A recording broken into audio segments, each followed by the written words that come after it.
सलमान अकरम राजा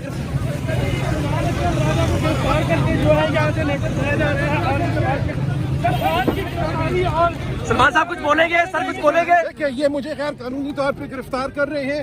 मैं आवाम के साथ हूँ, हम हक की आवाज बुलंद करते रहेंगे। सर निगरान हुकूमत को क्या कहेंगे? देखिए, ये एहतजाज रोज होना चाहिए। हमने बावर कराना है उन लोगों को जिन्होंने ये फ्रॉड किया।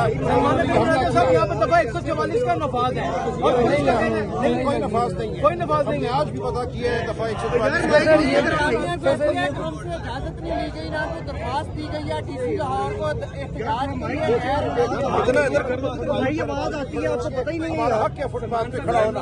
सर ये बता दें, अच्छा सर ये बता दें, इस वक्त आपके कारकुन भी गिरफ्तार हुए, अब आपका अगला अमल क्या है? आप लोग पिछली बार भी एहतजाज पे निकले थे, जब भी गिरफ्तार हो गए कारकुन। देखिए, ये एक सैलाब है जो बढ़ता जाएगा, इसको ये रोक नहीं सकेंगे। आज आपने सुना कमिश्नर रावलपिंडी ने क्या कहा। कमिश्नर रावलपिंडी का एतराफ, ये जुर्म बहुत बड़ा वाकया है हमारी तारीख का। कमिश्नर रावलपिंडी ने एतराफ किया कि उन्होंने धांधली कराई, मुनज़्ज़म धांधली कराई। तो हमारी गुफ्तगू जारी रहेगी और हम हर रोज अपनी आवाज बुलंद करेंगे। राजा साहब ये बताइएगा प्लीज कि कारकुनान तो गिरफ्तार हो रहे हैं, कारकुनान तो गिरफ्तार हो रहे हैं, क्या आपके लीडरान जो हैं वो भी गिरफ्तारी देंगे? बिल्कुल देंगे। क्या चाह रहे हैं आप? आराम से